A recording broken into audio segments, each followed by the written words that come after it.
Édition de ce 22 juin 2018 sur Equinox Télévision. Madame, Monsieur, merci infiniment à vous de nous faire confiance. Bonjour et bienvenue. Et pour ce matin, il y a un chiffre qu'on va avancer, 236 millions de francs CFA. C'est le montant actuel collecté pour le plan gouvernemental d'assistance humanitaire. Un plan qui vise évidemment à soutenir le nord-ouest et le sud-ouest dans cette sale guerre, donc dans ces deux régions anglophones. Rappelons que des ministres, ambassadeurs, gouverneurs, parlementaires, secrétaires généraux des services publics, directeurs d'entreprises publiques et privés, mais également des maires, délégués du gouvernement, ont ouvert hier à Yaoundé la collecte de fonds pour la réalisation du plan d'assistance humanitaire pour les régions du sud-ouest et du nord-ouest. Vous savez quel est l'objectif. Bien sûr, réussi à collecter 12 milliards de francs CFA. Donc, bonne chance pour cette opération que le gouvernement a lancée depuis 48 heures. Et on verra sur quoi tout cela débouche. On parle également ce matin dans ce plan d'assistance humanitaire de l'annonce faite hier officiellement, parce qu'on l'a appris hier officiellement, que le sous-préfet de Batibo a été assassiné le 11 février dernier. Souvenez-vous, il avait été enlevé sans que le gouvernement nous dise ce qu'il en est clairement. Donc dans ce document de 23 pages de ce plan d'assistance humanitaire, à la page précisément 7, on dit très bien que Marcel Namata Diteng a été enlevé et assassiné le 11 février 2018. À chacun de vous de faire les conclusions qui s'imposent. Madame, Messieurs, la grande équipe est là, les forgerons de l'audiovisuel sont en place pour aujourd'hui et j'aimerais introduire quelqu'un de spécial ce matin qui est paré des honneurs traditionnels tels qu'on peut en être fier dans ce pays d'ailleurs. C'est pourquoi je vous dis bonjour avec tous les honneurs, Auréole Choumi. Dois-je dire Moula? C'est l'enfant du village. On va dire bonjour Eric Fopoussi à nos milliards de téléspectateurs une fois encore ce matin et dit qu'on est très en colère une fois de plus parce que apprendre dans un document qu'un sous-préfet a été enlevé, a été assassiné. On savait qu'il avait été enlevé. Mais immédiatement après, le gouvernement, qu'est-ce que le gouvernement avait fait? Le gouvernement avait paré avait pourvu à son remplacement. Donc, immédiatement, un nouveau sous-préfet est arrivé à Batibo. Peut-être pour nous dire que l'administration n'attend pas, mais il avait un adjoint qui pouvait assurer l'intérim en attendant. Ce qui n'a pas été fait.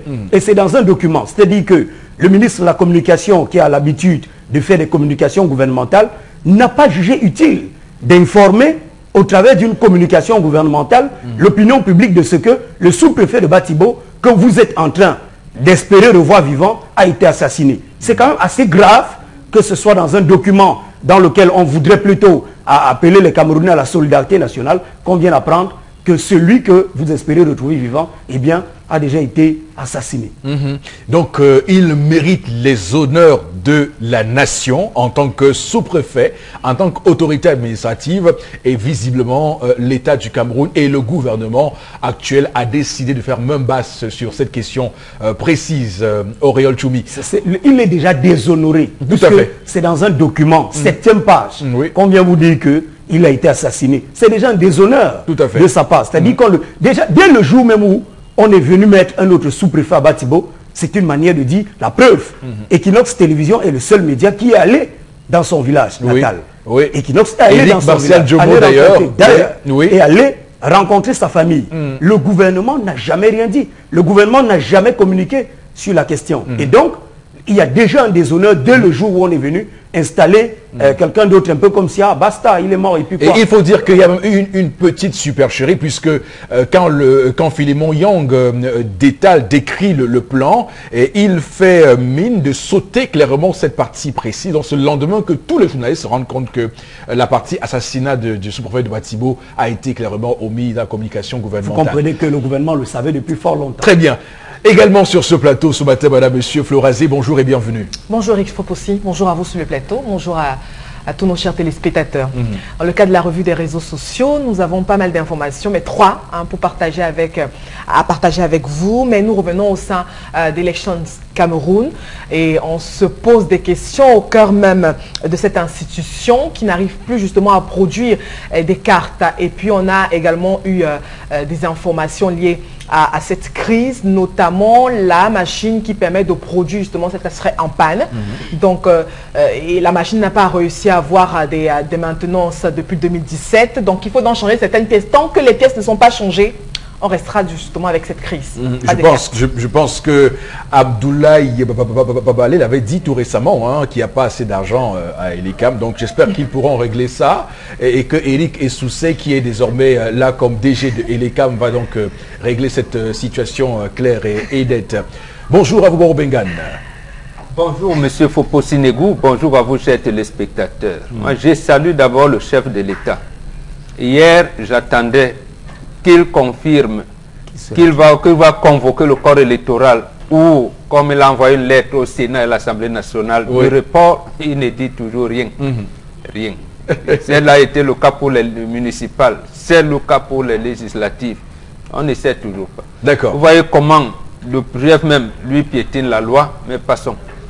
L'autre chose, le gouvernement s'engage dans une aventure ambiguë dans le nord-ouest ou le sud-ouest. Le titre n'est pas de moi, c'est Mutation qui nous l'apprend ce matin.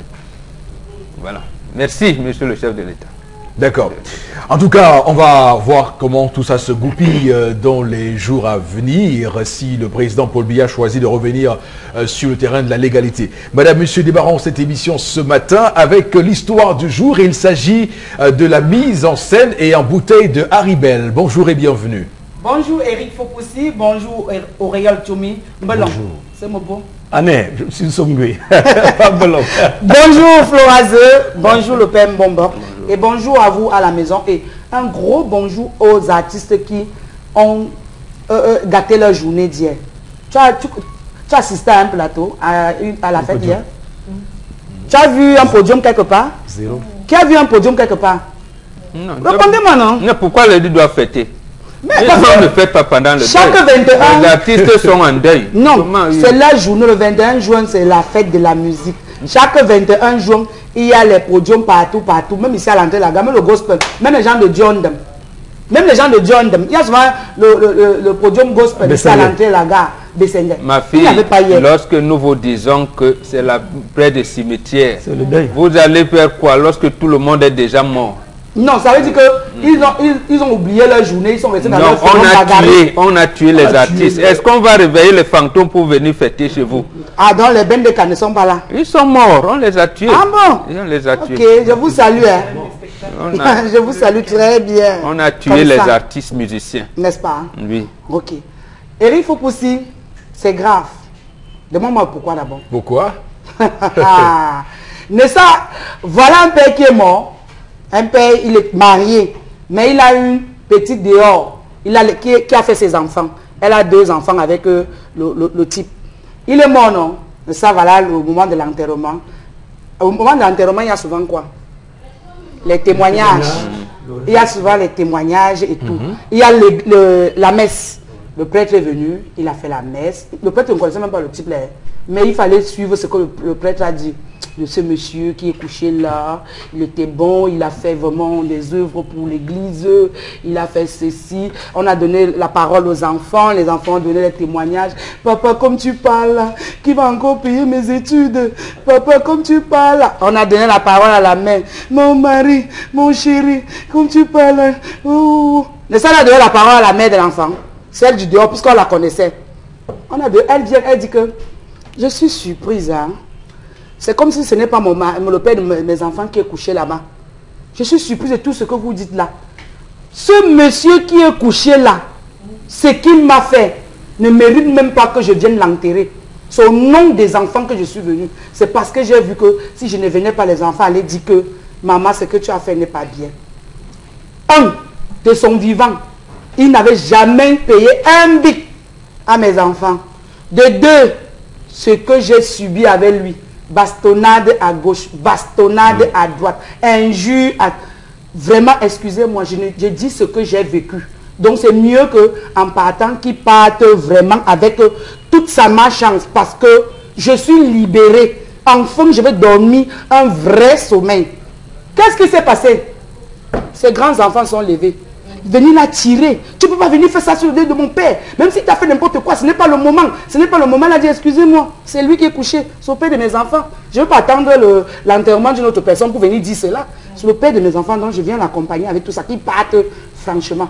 On a menacé cette femme et elle m'a expliqué le problème. Elle a dit de venir partager avec vous et avec les téléspectateurs. Est-ce que c'est toujours obligé de faire du bon témoignage quand vous savez que la personne a été très très mauvaise? Eric Fopoussi, tu as la parole. Alors, j'aimerais te dire que Kylian Mbappé a marqué un but hier.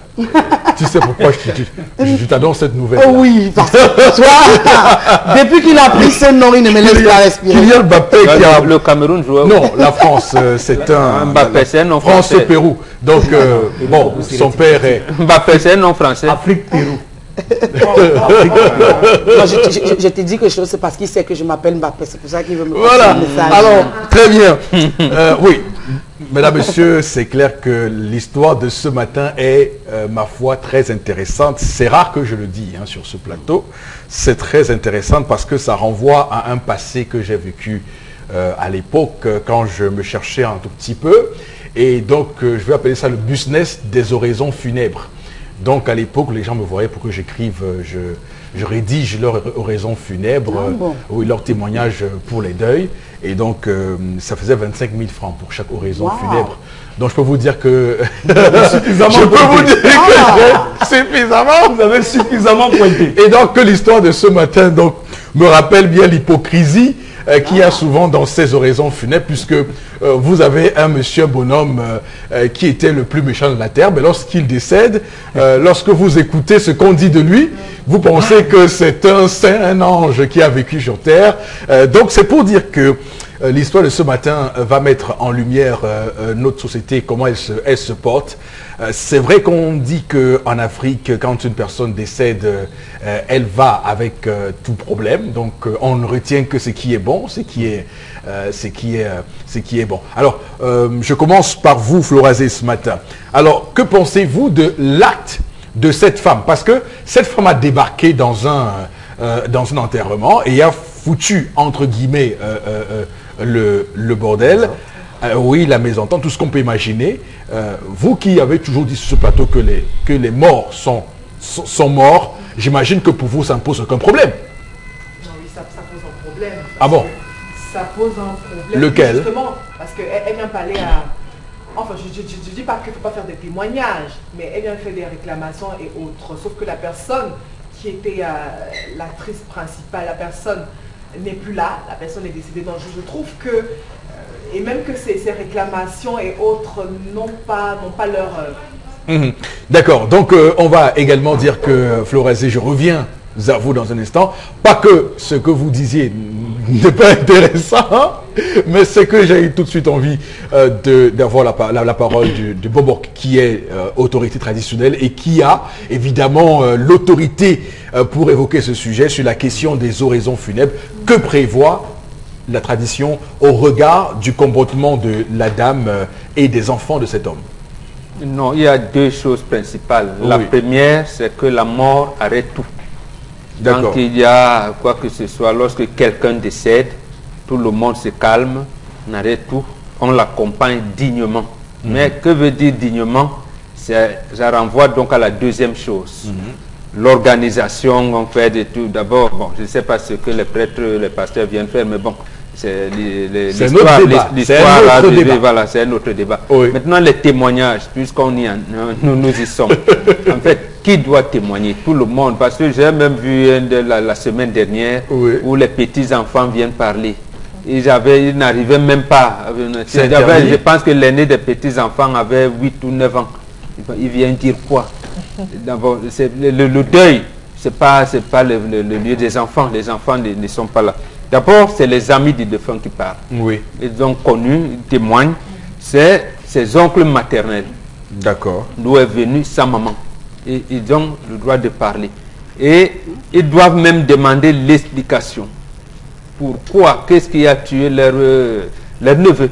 Oui. La famille défunt doit s'expliquer, doit dire. Il y a la belle famille. C'est-à-dire que si l'homme était marié comme un homme même était marié, sa belle famille doit demander quelle est... la famille de sa femme. Voilà, la famille de sa femme. Comment seront organisées les successions, qui restera avec leur fille. Restera avec leur fille. Et les enfants, s'ils sont grands. Si c'est des grands enfants, voilà. S'ils sont grands, des grands enfants, d'habitude. Au-delà de 21 s'ils sont mariés, d'habitude, si tu n'es même pas marié, en principe, tu ne devrais pas parler. D'accord. Tu ne devrais pas parler, même si tu as 50 ans. Ou alors, si on te laisse parler, il y aura le chef de famille qui viendra repréciser des choses. Parce que à 50 ans, tu n'es pas marié. Quand ton papa décède, ça veut dire que tu n'es pas modèle. Tu viens témoigner de quoi? Tu viens dire quoi? Et tu as parlé tout à l'heure de entourloupes qui existent, de l'hypocrisie. Bon, lui, il va dire quoi? Donc, en principe, il ne devrait pas parler. D'accord.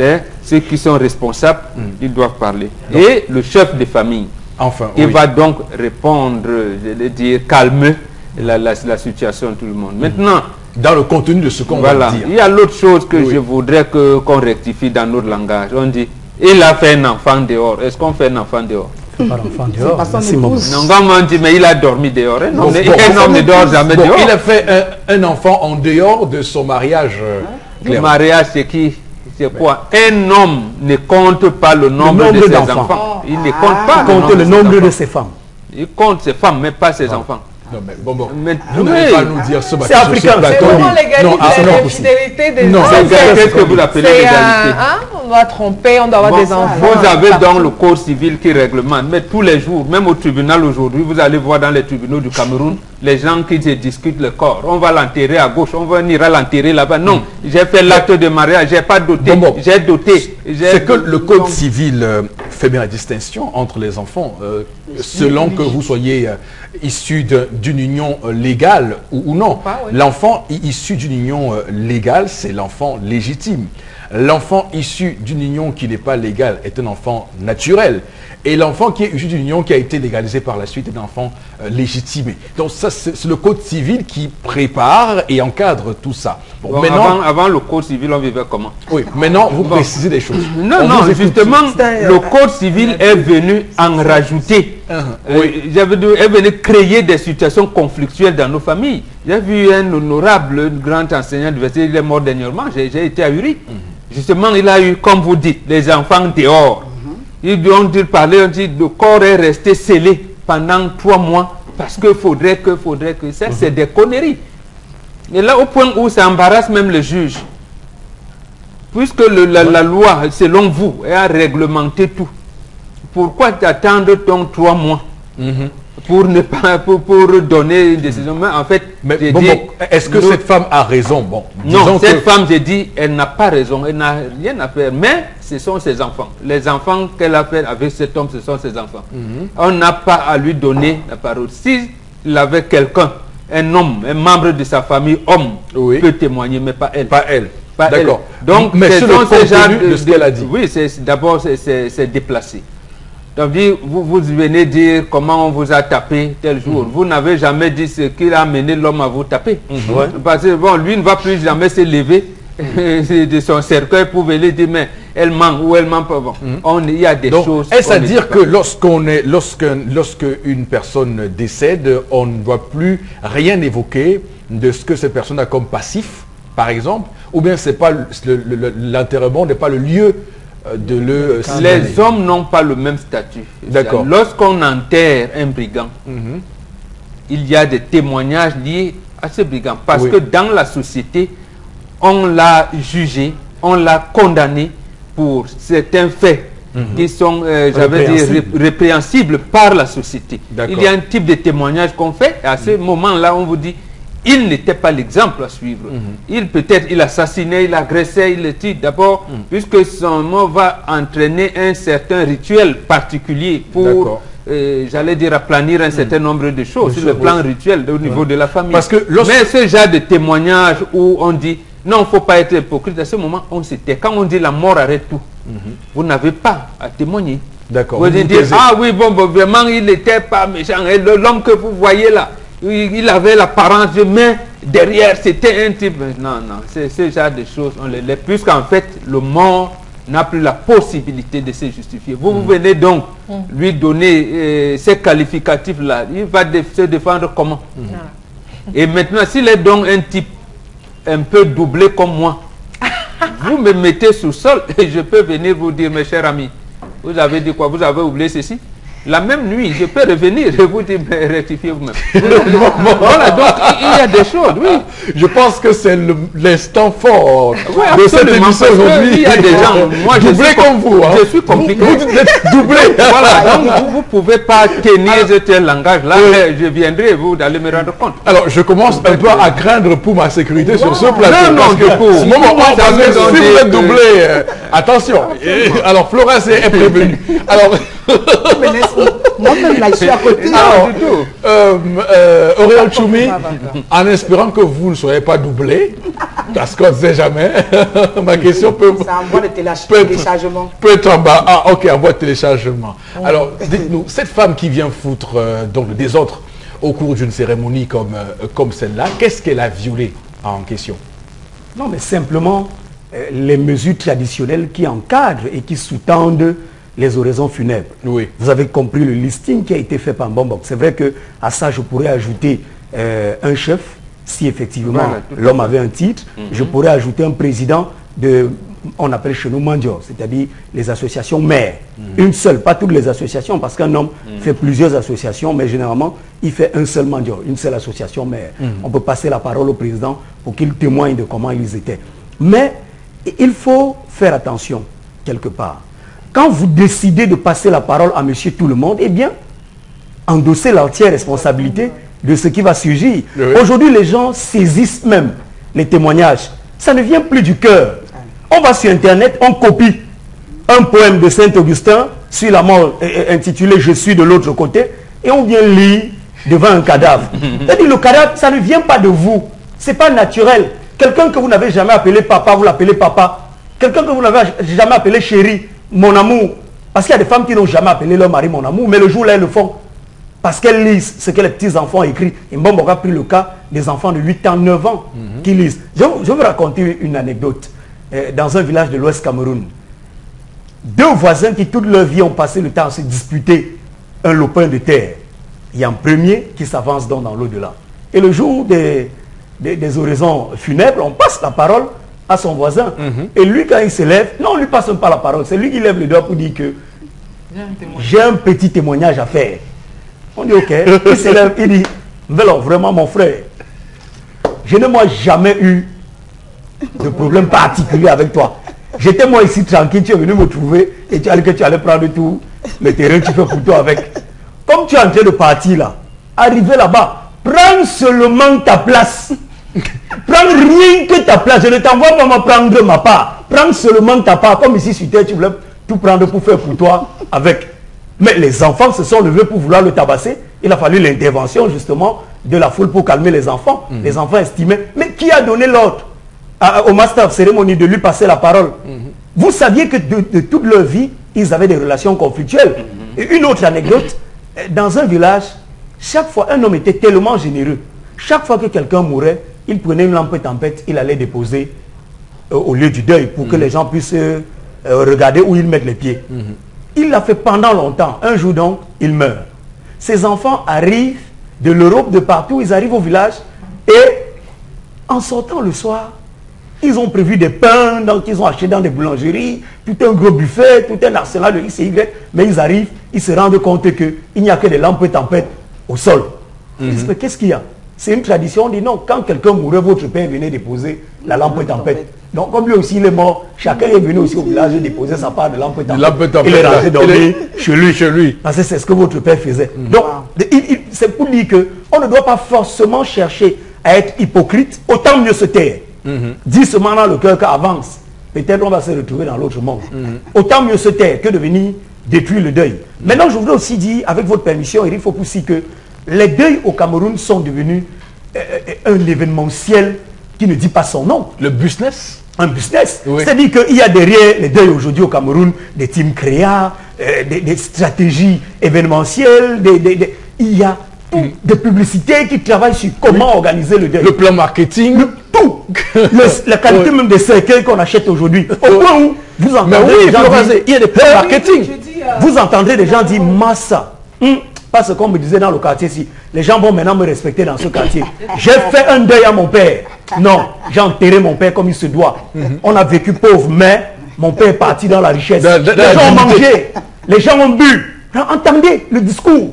Et pendant ce temps, 2 jours après, vous n'avez pas parvenu à payer le câble. Donc, les gens doivent éviter ce type de cérémonial à dormir debout. Quelqu'un est mort, il est mort. Vous faites des témoignages simples en respectant les valeurs, en respectant la culture qui sous-tend notre existence sur Terre. D'accord, Auriol, merci. Florazé, je reviens à vous, définitivement, pour cette question donc des oraisons funèbres et de cette dame qui est venue exprimer quelque chose de profond en elle. On peut comprendre, même si elle est un tout petit peu elle est maladroite dans son process. Oui. Très maladroite, parce que elle met sa dignité, elle met sa carrure de femme en jeu, parce que non seulement c'était pas l'endroit idéal, je sais pas si elle voulait attirer l'attention des uns et des autres, mais je crois que ça ne servait à rien, vu qu'elle a été invitée à venir à assister aux obsèques. On a souvent vu dans certains cas. On n'en sait rien, on n'est pas certain qu'elle a été invitée. Non, je crois qu'on la connaît déjà. Oui, elle a eu, justement, elle a eu le droit à la parole. Elle semble être une je m'invite. Elle a eu le droit à la parole. Ça se fait pas au hasard. Vraiment, pour j'ai souvent assisté, ça se fait pas au hasard. Et je suis tout à fait d'accord avec Mbombo aussi. Mais parce qu'aucune femme légalement mariée n'accepterait ce type de comportement. Et elle également, oui, c'est ça. Parce qu'en fait, quand vous vous aventurez dans certaines relations, parce que là, elle n'a pas le droit de citer, elle a fait des enfants qui n'ont pas demandé à naître et qui ont besoin d'un encadrement, vu que le monsieur n'est plus vivant. D'accord. Que deviendront justement ces enfants? Je crois que c'est à ce niveau que la dame devrait poser des interrogations. Et ça ne devrait pas se faire la séance tenante. Ça veut dire maintenant, il faut même demander. Mais je suis quand même un peu étonné de votre position ce matin parce que, Florazé, il faut dire, hein, et je pense que cette dame, on dit souvent que dans un village, il y a toujours un fou, mais il faut toujours écouter le fou du village. Alors cette femme-là, dans ce qu'elle dit, quand même, ça peut être apparenté à un comportement qu'elle a observé dans cette famille. Et d'ailleurs, c'est l'occasion pour nous de sensibiliser les gens dans leur rapport avec les uns et les autres. Ne jamais laisser un conflit s'éterniser, par exemple, au Bengale, et toujours chercher à réparer un tort commis à autrui. Parce qu'on ne sait jamais quand on va partir. Mais oui, sauf que le monsieur en question n'est pas là. Pour lui nous donner aussi sa version des faits et autres. C'est elle justement qui vient balancer son courroux donc je dis, elle n'a jamais été mariée. C'est moi ça qui m'offusque. Et moi je pense beaucoup plus aux enfants, l'encadrement. C'est ça ce type de relation qu'on entretient dans l'ombre. Et puis quand le monsieur... Ça se fait pendant la préparation des obsèques. Oui, quand le monsieur décède, tout le monde surgit là, on voit les enfants qui viennent de part et d'autre, etc. et tout. On ne sait plus quoi faire. Donc justement, et le monsieur, c'est-à-dire l'acteur principal n'est plus là. Les guéguerres commencent, etc. Donc là, elle devrait plutôt chercher à encadrer ses enfants. Vu que oui, et Flora, en une seconde seulement, j'ai un enseignant d'université, son père meurt, il ne l'a jamais connu. Il apprend, il dit, je vais quand même partir. Il arrive à Kribi au deuil de son père, et les tantes, les sœurs du père le reconnaissent. Mais ce n'est pas lui ici. Viens, le deuil va commencer tout à l'heure. Au moment des témoignages, contre toute attente, on l'appelle. Il arrive devant les gens. Le gars dit, je vais dire quoi? Moi, je ne l'ai pas connu. Je venais aussi lui dire au revoir. Voilà. Je ne l'ai pas connu. Oui, il a été honnête de dire clairement que de faire de l'hypocrisie, raconter comment le Décius est l'homme le plus bon de la terre. Alors, Haribel, qu'est-ce que tu dis ce matin? Quel est ton point de vue sur ce qui se passe avec cette femme qui crée le désordre dans cette cérémonie funèbre d'enterrement? Zéro désordre. Elle a été honnête. Elle est véridique. L'homme ne l'a laissé jamais se défendre. Quand il veut parler, il tape. elle a trouvé vraiment le bon endroit. Mon frère, quelqu'un passe le temps à me taper. Le mois de l'enterrement, vous venez, on la connaissait déjà là, les enfants avec lui. Elle n'a pas besoin d'être mariée pour être cajolée et respectée. Le monsieur là, on sait qu'elle a les enfants avec elle. Raison pour laquelle on lui a donné la parole lors de l'enterrement pour qu'elle parle au nom de ses enfants et pour dire au revoir au père de ses enfants. Mais elle a été surprise. Vous venez dire que celui qui passe son temps à bastonner est un bon homme. Le prêtre dit qu'il parte dans la paix alors que c'est quelqu'un qui... Elle est véridique. Le dit que ce qu'il voyait. Et soyez souvent vrai lors des témoignages. Franchement, comme tu l'as si bien dit, laissez les téléchargements que vous partez sur Facebook prendre. Maman, tu es ceci, tu es cela. Laissez ça, le jour de l'enterrement, laissez ça sortir de votre cœur. Pourquoi vous voulez faire ça? Vous voulez me couper mon business? Non, laissez ça sortir de votre cœur. Et soyez vrai. Soyez franchement. Je suis spécialiste en rédaction de raisons funèbres. Arrêtez de s'aborder mon business quand même. Si votre mari était bandit le jour de l'enterrement, dites que cher bandit, bye, pas bien. N'arrivez pas qu'il était malheureux qui passe les portes. Arabelle, ma fille, vous voulez participer à l'assassinat des femmes. Qu'elle continue à faire comme ça, elles vont mourir progressivement. On subit beaucoup. Non, justement, voilà ce que la tradition prévoit. Pour ce que vous dites, elle a fait les enfants dehors. L'homme ne dort jamais dehors. Non, ça veut dire qu'il n'a pas douté. Et les enfants qu'on n'a pas doutés, donc ce ne sont pas vos enfants, c'est les enfants de votre papa. Si votre papa est décédé, il a le chef de famille. Voilà. En principe, c'est lui qui doit dire à la famille que, comme vous voyez là, monsieur Tamga qui est couché, il a laissé les progénitures chez moi. Mais comme n'a pas douté, voilà. Il sait que c'est son décision. Et ça commence pendant la préparation des obsèques. D'accord. Et c'est à ce moment qu'on consent ou pas à lui donner la parole. D'accord. En fonction de ce. Parce que chez nous, il n'y a de richesse que d'hommes. Tout à fait. Comme je vous ai dit, il y aura d'autres enfants qui viendront même après la neuvaine, même après un an. Très bien. Alors, j'aimerais faire une précision parce que tout à l'heure, quand vous avez dit que vous êtes doublé, beaucoup ont eu peur, beaucoup ont eu beaucoup de crainte. Alors moi, je tiens à faire un témoignage tout à fait positif sur ça, pour dire que moi, je me sens beaucoup plus en sécurité avec vous, de toutes les façons. Donc, non, c'est pour vous dire, non, mais je vous dis clairement que ne me testez pas. Sur ce plateau, attention. Allez, merci beaucoup. Alors, le temps qui nous est imparti est clairement épuisé. On reviendra en deuxième partie sur les messages. Le temps de prendre la colère de Auréole Choumi. A tout de suite, mesdames, messieurs.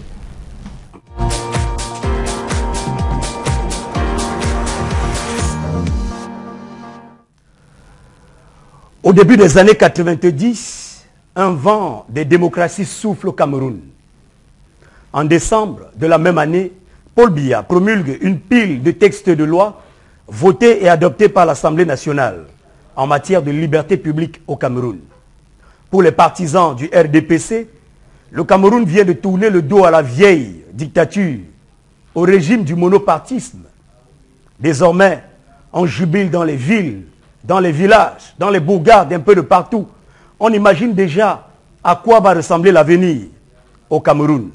Et chacun trace ses plans de vie. Bref, on respire sur le territoire national un air de liberté. Au point où, sur le perron de l'Élysée, le président camerounais Paul Biya rappelle à François Mitterrand qu'il est son meilleur disciple en matière de démocratie, son meilleur élève. Mais quand Paul Biya perd les élections présidentielles de 1992, bonjour la catastrophe. Il découvre que la démocratie a aussi un goût amer. L'homme lion effrayé se rétracte.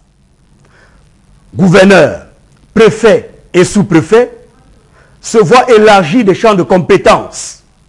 Désormais, ils ne représentent plus seulement le chef de l'État, ils sont la machine même répressive de l'État. Ils doivent s'arranger à ce que 97, notamment les élections présidentielles, n'est plus pareil scénario, c'est-à-dire l'échec de 92. Adieu les libertés publiques au Cameroun. La presse est violemment réprimée, la liberté d'expression est piétinée, le régime des manifestations publiques est sévèrement gelé. Parlons-en, les manifestations publiques.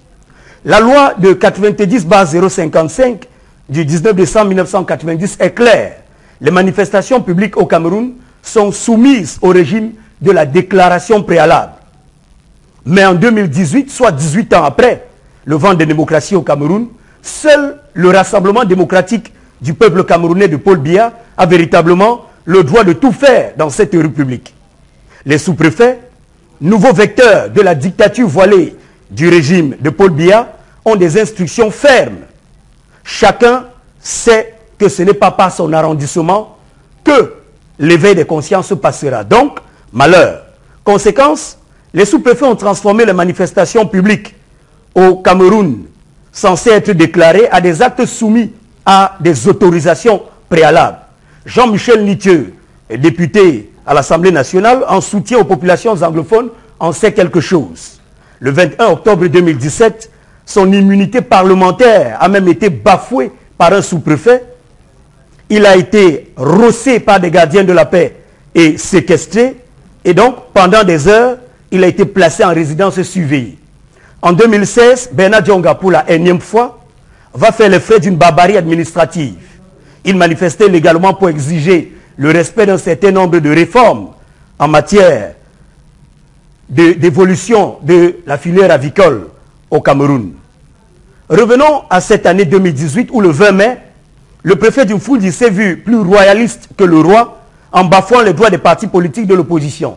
Le SDF et le MRC lui ont montré qu'il n'est pas bon de manger du taro cru. Le prix de cette autre dictature voilée a été payé en mondovision.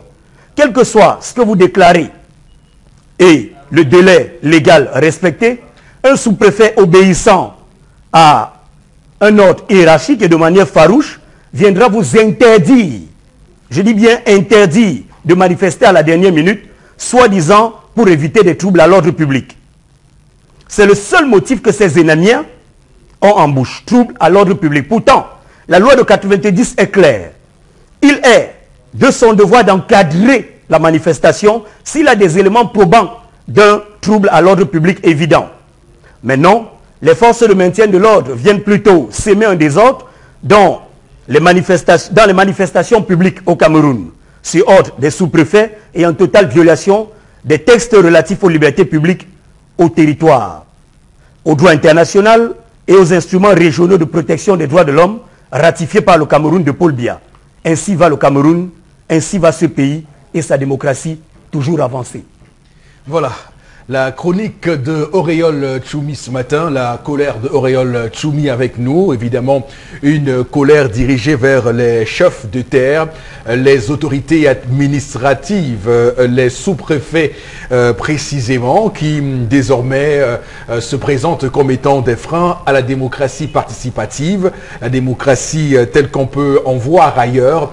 En France, l'exemple, je le prends souvent, on me dit, il prend beaucoup d'exemples en France, mais on voit bien comment là-bas, les gens se mobilisent contre, par exemple, la réforme des retraites en son temps, ou contre le mariage pour tous, la manif pour tous en France en son temps, lorsque François Hollande décidait de passer en force cette mesure-là et cette réforme en France. Donc c'est pour dire que la rue a souvent pesé dans le fonctionnement d'un État, d'une république, et que ce n'est pas comme on nous le fait croire toujours, un trouble à l'ordre public qu'on brandit comme étant la clé de voûte d'un pays paisible, d'un pays en paix, et qui serait aujourd'hui sous le coup de complot, de complotisme, de gens qui font des gris-gris pour déstabiliser le Cameroun. Non, le peuple peut le plus souvent à un moment donné dire non à certaines choses et demander à manifester.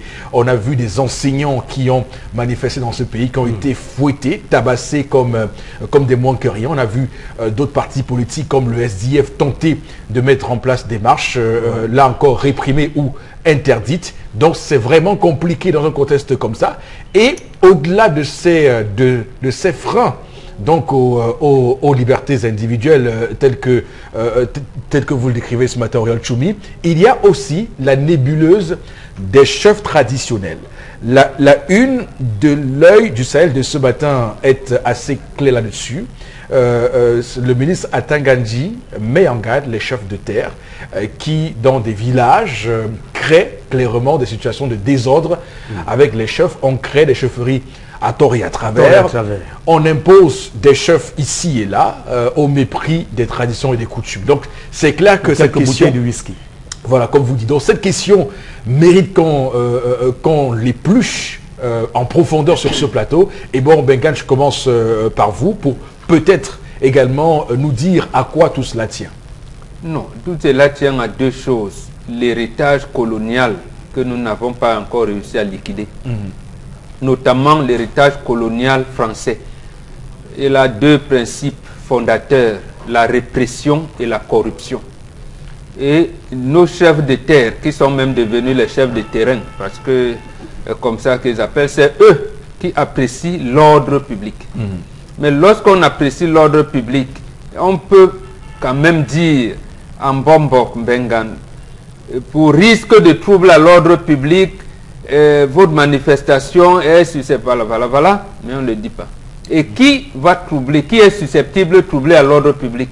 Sûrement, je peux avoir des opposants, c'est un parti politique, comme c'est le cas, ou bien on estime qu'il y a des bandits, des hors-la-loi qui peuvent, à ce moment-là, l'autorité administrative peut attirer votre attention, évidemment, je n'ai que 2 gendarmes ici, et toi, vraiment, toi-même, tu occupes-toi de la sécurité, il ne faut pas aller au-delà de 18 heures. Oui. Ou alors, pour asseoir la démocratie, il faudrait que ta manifestation ait lieu. Je vais mobiliser les forces de maintien de l'ordre pour encadrer. Ils ne le font pas. Que vous soyez député, sénateur, ou surtout, si vous avez la malchance ou le malheur d'être d'un parti d'opposition, tant pis pour vous. Tant pis, vous ne serez pas. Et comme Oriol l'a si bien dit, on déclare la manifestation, on ne demande pas l'autorisation du sous-préfet. Sinon, comment vous allez voir un avocat, un enseignant de droit comme Maurice Kamto, qui est également à la tête d'un parti politique? Regardez comment il est bâillonné depuis même la naissance du MRC. Bombok, voilà. Juste pour dire qu'à l'heure même où on est en train de parler, de faire cette émission, à Banganté, le MRC est en train d'observer un mouvement d'humeur à la place des fêtes. Non, il faut dire mouvement de colère. Voilà. Je n'aime pas. Voilà. Voilà. Une colère, le MRC manifeste sa colère à Banganté à l'heure où on parle. Voilà. Pourquoi? Parce que justement ils ont demandé, ils ont déclaré une manifestation publique qui va se tenir à la place des fêtes de Banganté le 8 juillet. Et vous savez ce que le maire leur a répondu? Le maire leur a dit que la place des fêtes de Banganté est réservée pour des cérémonies officielles et des réunions et des manifestations à caractère exceptionnel. À caractère exceptionnel. C'est la réponse de la mairie de Banganté au MRC. Et le maire vient faire quoi dans ce genre de choses? Mais le sous-préfet leur a dit, j'ai toute la bonne foi de vous céder, mais c'est la mairie qui gère la place des fêtes. Ok, mais ce n'est pas au sous-préfet en même temps de faire ce type de... Dans ce pays, les gens confondent tout. Alors, mais bon, ben, j'aimerais quand même qu'on comprenne le mécanisme de tout cela, parce que est-ce qu'on a affaire à des sous-préfets zélés, carriéristes, qui estiment qu'en faisant cela, en interdisant de manière systématique les manifestations de l'opposition, ils pourraient être promus à des fonctions plus élevées, ou il y a une machine derrière qui est construite pour les former à ça? Les deux peuvent être, vont ensemble. Oui. D'abord, lorsque le RDPC est né à Bamenda, en mars 1985, l'article 184 de son règlement intérieur fait de tous ceux qui ont rang et prérogative de chef service d'administration publique militants de ce parti. L'article disait clairement que ces gens-là, on les avait cités, sont astreintes à une cotisation mensuelle fixée par le comité central. D'abord, c'est pour dire que le RDPC est un parti administratif. Donc, ce que vous nous dites ce matin, c'est que lorsque vous sortez de l'ENAM et qu'on vous nomme à une fonction, vous êtes d'office militant. Oui, vous êtes d'office militant. Voilà, RDPC, que vous le voulez ou non. Oui, oui. C'était de manière pratique jusqu'en janvier 1997. Parce que le dernier vrai congrès que ce parti a tenu, c'était en décembre 1996, ils ont modifié, ils ont enlevé cette disposition-là du règlement intérieur, ils l'ont mis dans les statuts, article 20 nouveau, qui dit les gouverneurs de province qui sont militants du RDPC sont délégués au Congrès. Bon, et qu'est-ce qui se passe donc pour vous dire qu'on peut lier les deux? Oui. On vous dit, à ce moment, les gouverneurs ne sont pas impliqués dans le truc. Mais le sous-préfet, lui, il a l'obligation de rendre compte au préfet, au gouverneur, pour chaque manifestation où il est appelé à juger de l'ordre public. Bon, comment le gouverneur, lui qui est militant, donc il faut marquer que même le dernier congrès de 2011, tous les gouverneurs étaient délégués au congrès. Et pour savoir comme s'ils sont délégués au congrès ou pas, il faut assister que dès les cérémonies d'ouverture passent, on les inscrit dans les commissions. Parce que si on peut vous inviter au congrès du RDPC ou même d'un parti, et vous n'êtes pas militant, dès les cérémonies d'ouverture, vous rentrez, vous pouvez revenir à la clôture, donc ça c'est cérémonie. Mais eux, ils restent, ils sont dans les commissions.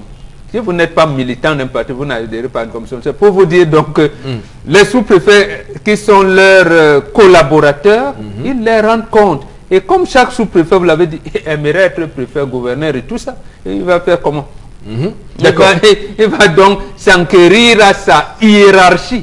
Il va lui dire, mais dis donc, le meeting de Nietzsche là, toi-même, comment tu veux laisser ça? Mais monsieur le sous-préfet, comme un Nietzsche déclare une manifestation, vous devez savoir que vous ne devez pas autoriser, vous devez interdire ça. Mais est-ce que foncièrement, est-ce que parce que il y a quand même dans ce pays, et ça c'est très remarqué et très poussé à Yaoundé, quand vous rencontrez des fonctionnaires, dans leur manière d'agir, vous sentez qu'ils ont toujours un peu peur d'oser. Je le dis parce que on met souvent en avant ça veut dire que malgré que cet article n'existe plus dans le règlement intérieur actuel du RDPC, mais les pratiques continuent. Les pratiques continuent. Est-ce que la mauvaise gouvernance dont on parle ici n'est pas également une cause de voir un sous-préfet qui se dit, bon, Monsieur Nietzsche va organiser une manifestation, est-ce que si je laisse et ça dégénère, est-ce que c'est pour moi qui vais payer les pots cassés alors que peut-être il n'y a aucun risque? Non, mais justement, ils peuvent se faire l'organisateur, puisque vous déclarez une manifestation, on vous dit, êtes-vous sûr de vous assumez? Oui. Quand le sous-préfet vous dit, moi, par rapport à vraiment risque de tout, je ne peux pas vous dire, moi, monsieur le sous-préfet, comme c'est un parti politique, nous avons des commissions, des trucs dans notre parti, nous allons encadrer notre manifestation, nous allons, j'assume. D'accord. Ce qui arrive, j'assume. Mais n'y a-t-il pas donc cet esprit malheur au sous-préfet par qui commencera le chaos? Justement, c'est pour ça. Eric, on ramène un sous-préfet à la retraite qui m'avait dit, quand j'ai pris fonction à une certaine époque, j'ai mis le drapeau camerounais, 2 drapeaux camerounais derrière mon bureau. Et mes supérieurs hiérarchiques m'ont dit, mon ami, retire ça. C'est la photo du chef de l'État. Et tu vas acheter ça toi-même. D'accord. Il dit qu'il a été obligé d'aller à l'avenue Kennedy, à Yaoundé, acheter la photo du chef de l'État pour venir mettre dans son bureau. Pourtant, lui, quand il est sorti de l'école, il dit que pour lui, c'était le drapeau camerounais. Il a croisé 2 drapeaux camerounais derrière son bureau. Et je termine par là. Un ancien gouverneur qui a pris sa retraite il y a 2 ans, je pense, dès qu'il a pris sa retraite, il a commis un livre. Il s'appelle Abakar Mahmat. Il dit, chaque fois que je voulais faire bien mon travail, on me tapait sur les doigts. Ouais. Voilà. Vous comprenez que même si parmi ces sous-préfets et ces autorités administratives, il y a des cas avérés de souffrance psychologique, de zèle, il y a quand même des gens qui veulent faire leur travail et qui sont empêchés par la hiérarchie. Madame, monsieur, nous mettons un terme à cette première partie de l'émission qui allait très vite. On allait très vite. On va revenir dans un court instant pour la deuxième partie. À tout de suite. Une pause s'impose.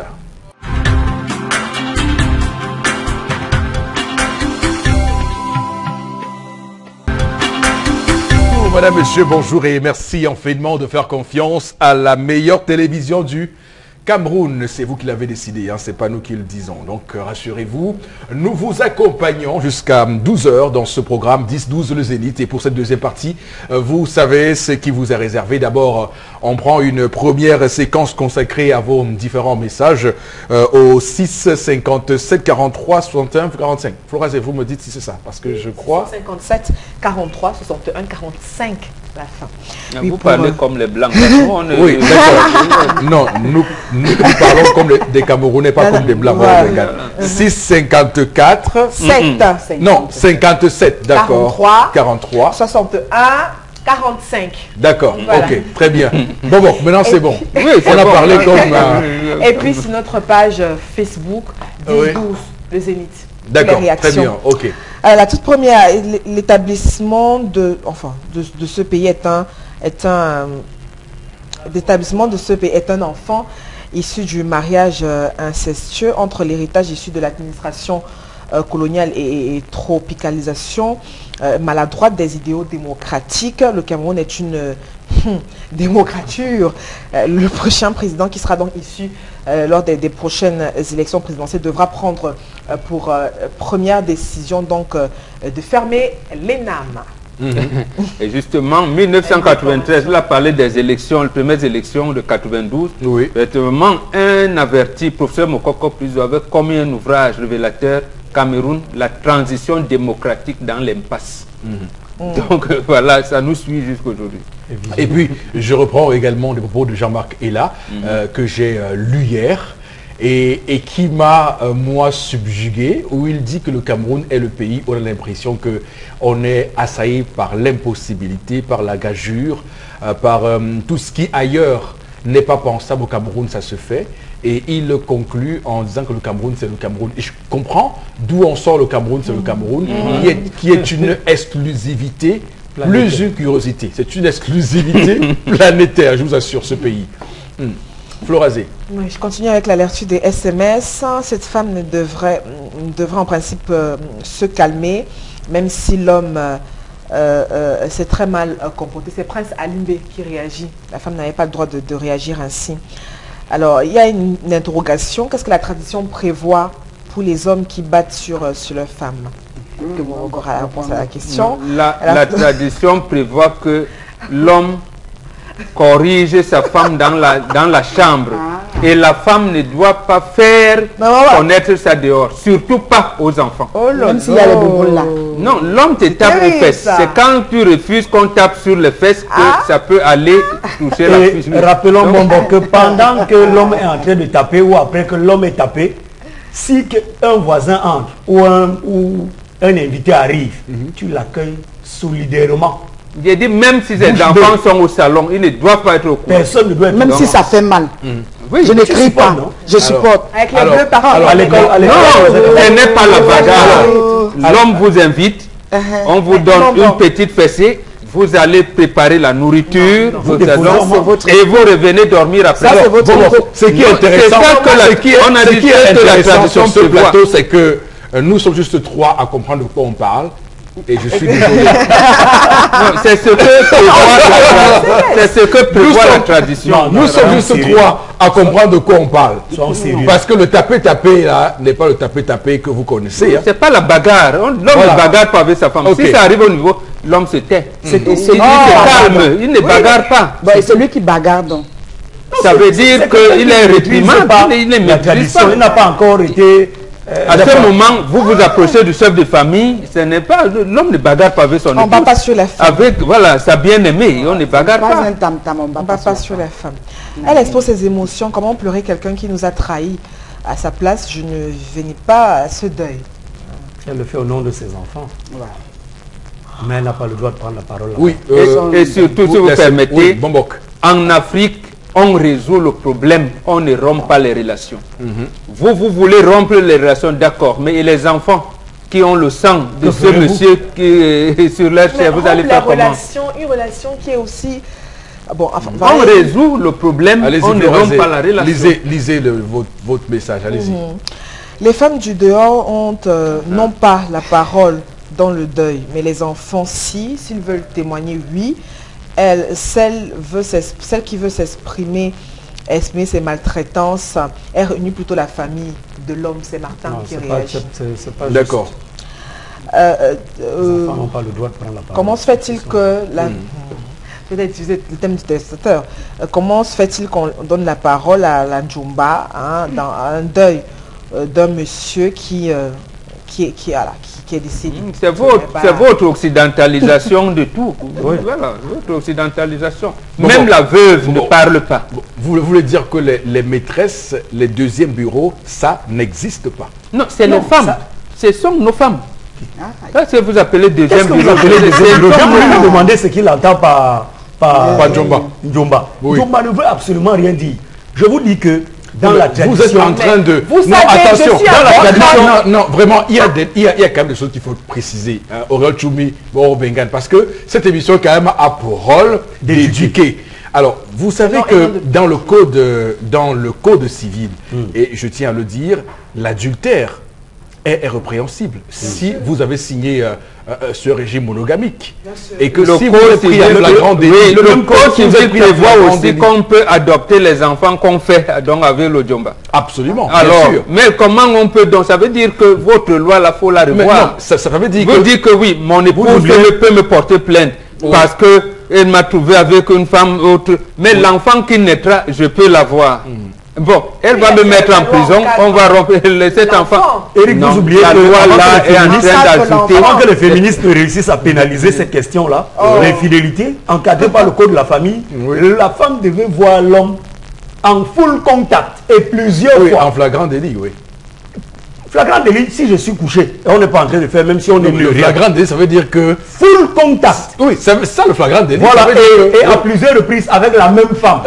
C'est ce que prévoyaient les textes avant. Donc, maintenant, on a réussi à de toutes les façons, si vous signez monogamie, et je le dis encore tout de suite, l'adultère est une cause de divorce, donc est réprimée. Et pour ceux qui font des doubles mariages, qui font de la bigamie, là, c'est le pénal qui vous arrête. Oui. Parce que il y a des hommes qui contractent des mariages à Vertois, à Garoua, à Marois et partout sans aucun problème. Le code pénal de M. Laurent Esso prévoit même que si j'estime que la dot est élevée, voilà, je peux porter plainte contre mon beau-père et épouser sa fille. Ça aussi, c'est ça. Vous allez dire que la loi est en train de régler les choses. Non, parce que mais c'est le code pénal, le nouveau là. La loi est dure. On ne peut pas tout résoudre avec la loi. Non, je veux dire que la loi est venue donc perturber la société camerounaise. Je porte plainte, donc je ne pouvais pas plainte à Éric Fopoussi. Je le mets peut-être même en prison. Alors, ce qui est certain, c'est que ça, c'est la loi. Maintenant, porter plainte, puisqu'on dit le plus souvent qu'un mauvais arrangement est mieux qu'un bon procès. D'accord? Maintenant, à chacun libre de juger s'il doit porter plainte ou pas. Mais la loi prévoit un certain nombre de choses.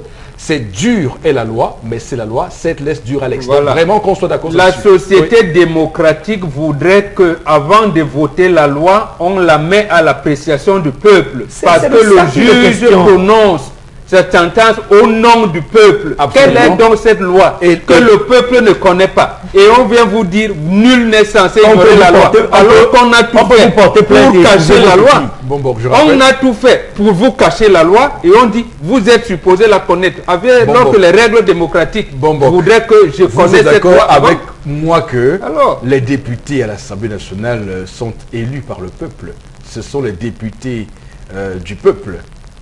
De la nation. C'est ce qu'on dit chez nous. Voilà. Mais donnez-moi, monsieur Foposi, dans votre démocratie avancée, une proposition de loi qui est passée à l'Assemblée nationale. C'est vrai que c'est compliqué de... parce que même tout récemment, d'ailleurs en 2014, Joshua Oshi a évidemment engagé une proposition de loi en ce sens pour le SMIC, pour relever le SMIC, qui a été chaque fois repoussé et rejeté par la majorité obèse du ADPC à l'hémicycle de Ngouaïkélé. Donc c'est pour dire que c'est vrai que les contingences actuelles du système politique camerounais refusent tout ce que vous dites, mais n'oublions pas que le Cameroun reste un état de droit et qu'à ce seul titre, on ne peut pas, sur ce plateau, piétiner les lois de la République. Non, personne ne piétine les lois de la République. Bombor fait partie de ceux qui disent que on ne trompe pas sa femme, mais on se trompe de femme. C'est ça? Non, non. C'est ça, non? Non, j'ai dit On ne que... trompe pas sa femme, mais on se trompe de femme. Non. Ah, c'est ça, c'est tout. On ne rompt pas les relations. Vous entendez, puisque je ne peux pas me séparer de ma première épouse. Mais s'il faudrait que la deuxième, la troisième arrive, on change de régime matrimonial, madame. On peut changer de régime matrimonial. Mais avec son accord. On respecte son régime initial ou on le change. Vraiment, il ne faut pas venir... Non, attendez. Vous n'allez pas entretenir une relation dans l'ombre. Et un matin, vous dire que les enfants que j'ai fait là, venir imposer par exemple les enfants à la femme qui est légalement avec vous officiellement. Soit vous dites les choses clairement. Moi, je dis que les maîtresses, arrêtez de conter de belles histoires aux maîtresses qui sont dans l'ombre. Vous avez où vous les sortez. Qui a imposé les maîtresses, où vous les sortez de là où elles sont, hein, que tout le monde sache de quoi il en est, soit il reste dans l'ombre, même quand vous décédez également, on essaie de voir après si on est au courant, de voir comment on peut encadrer chaque chose à son temps. On peut faire monter les enfants à autant. Alors, merci. On va passer tout de suite à la revue des réseaux sociaux et vous, Florazé. 3 informations. La toute première, à la surprise générale, on pense justement à cette collecte de fonds hier justement et le gouvernement camerounais qui a donc ouvert de façon officielle pour cette collecte de fonds liés pour la réalisation justement du plan d'assistance humanitaire et puis d'un montant, on le rappelle, de 12 milliards de francs CFA. On a eu justement au cœur de cette collecte des ministres, ambassadeurs, gouverneurs, parlementaires, secrétaires généraux et autres des services publics et puis qui ont donc ouvert justement le bal à la série d'actes de donation, pas mal de millions donc collectés également pour cette journée de jeudi. On a réussi à avoir 236 millions de francs CFA et on rappelle que justement cette collecte s'est faite à Yaoundé, à l'hôtel de ville de Yaoundé pour justement apporter des contributions personnelles.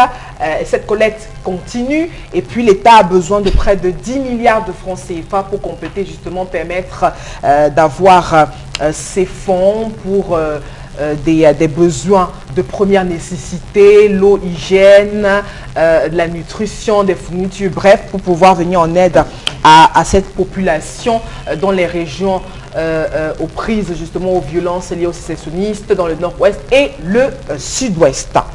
Alors, Florazé, l'État a besoin précisément pas de 10 millions comme vous. Non, mais j'ai 10 milliards. J'ai dit 10 milliards. De 10 milliards, oui. Mais pas 10 milliards.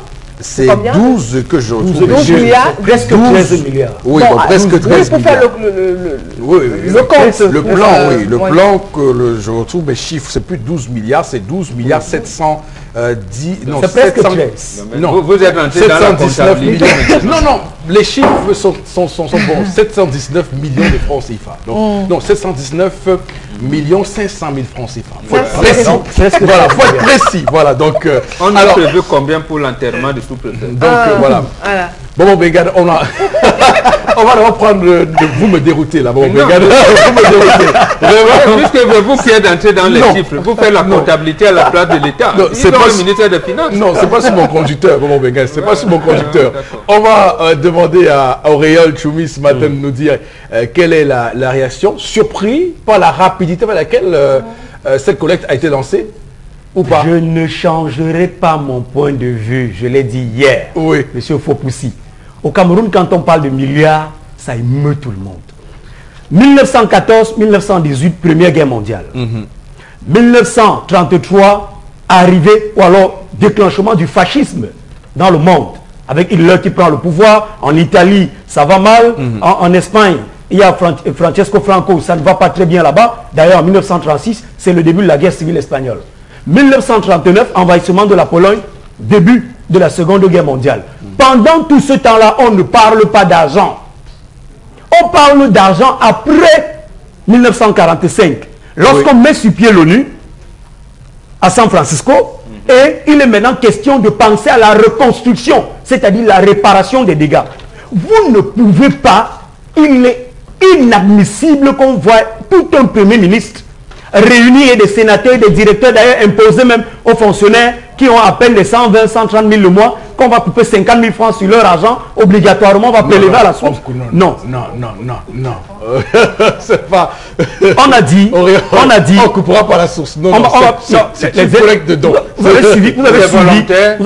Ce n'est pas volontaire. On a dit que les fonctionnaires vont contribuer à hauteur de 50 000. On a dit, mais pas qu'on coupera la source. C'est différent. On a non plus. Ça veut dire qu'ils vont donner des dons volontaires. Voilà. Je suis Eric. Pour dire que ce n'est que lorsque la crise, ce qu'on appelle crise anglophone, et que certains déjà appellent une guerre. Parce que d'ailleurs, les militaires eux-mêmes continuent jusqu'à ce matin. Ils ont mis les images des soldats camerounais en train d'ouvrir le feu dans des villages. Ils continuent de le faire. Ce n'est que lorsque cette guerre va finir qu'on pourra réunir tout le monde autour d'une même table et penser la reconstruction. Qu'on pourra nous dire, maintenant, Baba Dampulo, donne donc tes 50 millions, tel, donne donc tes 20 millions, tel, donne donc. On ne peut pas sortir de l'argent. Vous avez compté 75 000 personnes. Mais depuis hier, je vous dis que jusqu'à ce matin, d'ailleurs, hier, un agent-chef est mort. C'est-à-dire que les gens continuent de mourir. D'autres continuent de fuir. Quand ils vont atteindre 76 000, vous allez faire quoi? Vous allez augmenter le nombre de milliards? Ça a échoué en 2014. Vous avez dit aux gens, si tu entres dans un supermarché, si tu achètes 3 pommes, même une pomme dans le panier dehors, on va envoyer ça comme effort de guerre. Non, mais soyons sérieux. Ne traînons plus le Cameroun dans la bouche jusqu'à ce stade-là. D'accord. Alors, bon, Bengan, vous avez été surpris par la rapidité avec laquelle les cotisations ont flambé. Je rappelle, 236 millions de francs CFA juste pour la journée d'hier. Non, je n'ai pas été surpris. Oui. Je n'ai pas été surpris. Pourquoi? Parce que je connais le langage de duplicité du gouvernement. Et je sais que, contrairement à ce que le porte-parole nous dit souvent, quand il condamne ces rapports qui mettent en cause le gouvernement sur certaines exactions, ces rapports sont toujours et régulièrement transmis au gouvernement avant leur publication officielle par les organismes en question. C'est ce qu'a fait le système des Nations Unies au Cameroun. Le système des Nations Unies a produit un rapport et on l'a renvoyé une copie au gouvernement qui est donc venu de dire il veut saisir la balle au bon en disant oui, mais si nous on laisse la communauté internationale prendre le truc, on va perdre la face. Mieux vaut venir donc. Pourquoi je ne suis pas surpris? Deuxième chose, c'est quoi? C'est quand même 65 membres du gouvernement et assimilés. Ça veut dire qu'ils ont préparé la mission en disant si chacun donne 2 millions, ça va donner tant. Voilà. Les sous-directeurs, parce que les fonctionnaires, ce n'est pas catégorie. A2, indice tel, A1, indice tel. Voilà. Ils savent très bien ce que ça va donner. Donc, M.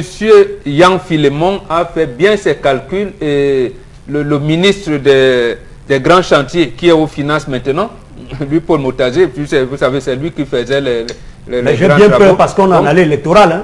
J'aimerais bien savoir si ces fonds-là ne vont pas servir à... Je n'en sais rien. À l'organisation les donneurs vont demander... De la campagne du RDPC. Hein. Je suis vigilant. D'accord. Donc, j'ai dit, je n'étais pas surpris. Et vous avez vu, le RDPC ni le président Paul Biya ne leur ont pas dit qu'ils n'avaient pas d'argent. La Ligue qui a commencé à cotiser des millions. Donc, ils sont dans une vague de collecte de fonds. Et c'est à eux de savoir si c'est de toutes les c'est pourquoi ils ont prévu. Sur ce point de vue, je rejoins Auréole Choumi. Et je ne suis pas sûr qu'on peut reconstruire une région qui est toujours en guerre. En tout cas, moi, sincèrement, hein, désolé pour moi de ne pas vous rejoindre sur ce point-là. Absolument. Je crois que c'est une bonne initiative que des gens aient consenti de cotiser. Ces ministres qui ont cotisé 2 millions de francs CFA. Ils ont pris l'argent. Et j'ai vu comment ils ont pris un haut. On a aussi une communauté, des chefs au Septentrion qui ont réussi à collecter 18 millions de francs CFA. Il y a un homme d'affaires qui a cotisé 50 millions d'Ampulo. Non, lui, ça va, c'est un milliardaire. Et il a même promis qu'il va même encore ajouter. Donc, la campagne présidentielle de 2011, il avait donné 100 millions. Donc c'est un milliardaire. Donc c'est bon que les autres prennent. C'est bon que les ministres cotisent. Nous disons que c'est bien, M. Fopoussi, mais il faut attendre que la guerre finisse pour reconstruire. M. Fopoussi, vous ne menez pas un combat pour convaincre le chef de l'État, Paul Biya, d'aller au nord-ouest, au sud-ouest. Non, vous ne l'appelez même pas à réunir, à venir même à Douala ou à aller à Bafoussam parce que c'est proche. Non, Vous ne l'invitez même pas à Boya. Non, vous cotisez l'argent pour faire quoi? Alors, très bien. Alors, on va simplement passer à l'autre sujet, Florazé. Oui, et là, on va y aller au pas de course parce que vraiment, on n'a plus beaucoup de temps. Oui, on parle de la production des cartes d'électeurs qui est donc suspendue à cause de l'état défectueux. On est quand même habitué à ce type d'informations, mais on continue de s'interroger.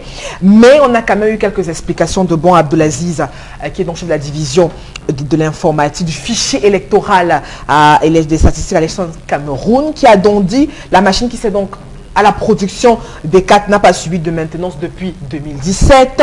Donc il n'y a pas de pièces de rechange. Et tant que justement ce problème de rechange, de maintenance n'est donc pas effectué, il y aura, la machine est en arrêt, donc jusqu'à ce que les pièces soient changées, il n'y aura pas de production de cartes d'électeurs. Aribel, est-ce que tu connais des gens qui ont des soucis avec leurs cartes, qui n'ont pas reçu, qui n'ont pas toujours récupéré leur carte d'électeur? Je connais même d'abord l'homme où on fait ça. Donc toi, tu ne votes pas. Attends, bon. Je me rappelle les élections précédentes. On toquait même les portes des gens. Hein. On toquait les portes des gens. Moi, on est venu me tirer à la maison. On a fait ça au foyer Tungu, là-bas dans mon quartier. Donc, on suppliait les gens de venir s'inscrire. Mais cette année, dès que Cabral Libi est sorti avec 11 millions d'inscrits, les machines sont tombées en panne. Parce que vous voulez embrouiller son réseau, on vous connaît. Pourquoi les autres années, vous passez de porte à porte, on faisait le dicalo, Eric. On faisait le dicalo dans les quartiers. Sortez vous inscrits, sortez vous inscrits. Les femmes qui sont les présidentes de OJ, OF, machin là, venez prendre ta carte d'identité pour aller donner et après on t'appelle seulement de venir mettre les empreintes. Mais maintenant là, je ne vois rien. J'entends seulement que c'est à l'université, j'entends. Pourquoi vous avez changé le système? Parce que vous voulez embrouiller le rythme de Cabral Libi, non? Vous avez gâté les machines. On vous connaît. Alors, Florazé, la dernière information ce matin. Au sud-ouest, on va penser aux populations de la ville de Kumba qui sont bientôt à une semaine sans électricité et ça bloque pratiquement tout. Des doutes justement qui planent sur la sécurité des voies de sortie de la ville, ce qui crée également une ambiance de ville morte dans cette ville à Kumba. Et puis les activités économiques sont au ralenti, absence totale de courant qui affecte la ville et puis qui est considérée, cette ville on rappelle, qui est le poumon justement de la région du sud-ouest. On a eu de lourdes pertes chez les opérateurs économiques. Et puis, vous savez, il y a une activité qui s'est donc développée. Donc, ceux qui ont maintenant des groupes électrogènes sont là maintenant pour servir. C'est-à-dire que quand vous venez avec un téléphone, un téléphone à charger, vous donnez 200 francs, etc. etc. Donc, bref, c'est une situation très triste pour les populations de Kumba. Et donc, le nord total. Oui. Alors, d'où l'urgence d'avoir l'argent, d'aller secourir ces gens-là. Est-ce qu'il n'y a pas d'abord l'argent? Non, ici, l'urgence, c'est de nationaliser la société qui distribue l'énergie électrique. Non, on ne confie pas l'énergie au privé. Non, je peux comprendre les propos parce que la situation... Je rappelle que dans le plan d'urgence d'assistance humanitaire du gouvernement camerounais, il est bien prévu une ligne budgétaire avec des kits de soutien d'eau et énergie électrique pour se déplacer là. Donc, vous devez me dire que les choses sont prévues et que on est 236 millions. Il y avait une facture de 40 milliards d'électricité que l'État devrait payer à cette entreprise. Il a déjà réglé ça? Bon. Ils ont vous voyez dans les quartiers pratiquement dans tout le Cameroun, c'est la même situation. C'est le même problème. C'est-à-dire que c'est ce que le Rwanda fait. Nationaliser les services de base. Le Cameroun ne le fait pas. Alors oui, bon, d'accord, on a tout compris. Merci beaucoup sur le plateau à vous d'avoir ce sujet. Merci infiniment. Alors, Florazé, c'est tout. Oui, 3 informations pour ce vendredi, c'est tout pour aujourd'hui. On va dire une semaine quand même chargée d'informations. On a dû aller au pas de course pour gérer tout cela. Madame, monsieur, merci infiniment à vous de rester sur Equinox Télévision. Alors, c'est quel numéro pour ceux qui veulent réagir sur les 3 sujets qu'on a évoqués ce matin? Oui, Eric Fopoussi, 657 43 61 45. Pardon? 657 43 61. Vivez la vie du loto, vivez la vie du loto, vivez la vie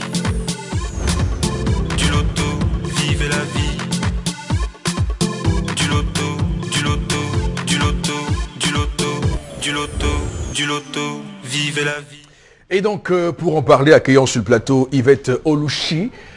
J'hésite entre bonjour ou good morning. Hein. Cameroun est bilingue. D'accord. Alors, nous parlons ce matin du loto 5 sur 90. Et la première question ce matin, il faut dire que le loto 5,90 devient de plus en plus une révolution dans l'industrie du jeu au Cameroun. Dites-nous en plus, Yvette. Well, Eric, Lotto 590 is a product that's already proven its worth. It is a product that consists in choosing 5 numbers out of 90. And there are 2 ways of playing this particular product. You can either play with Lotto Chance.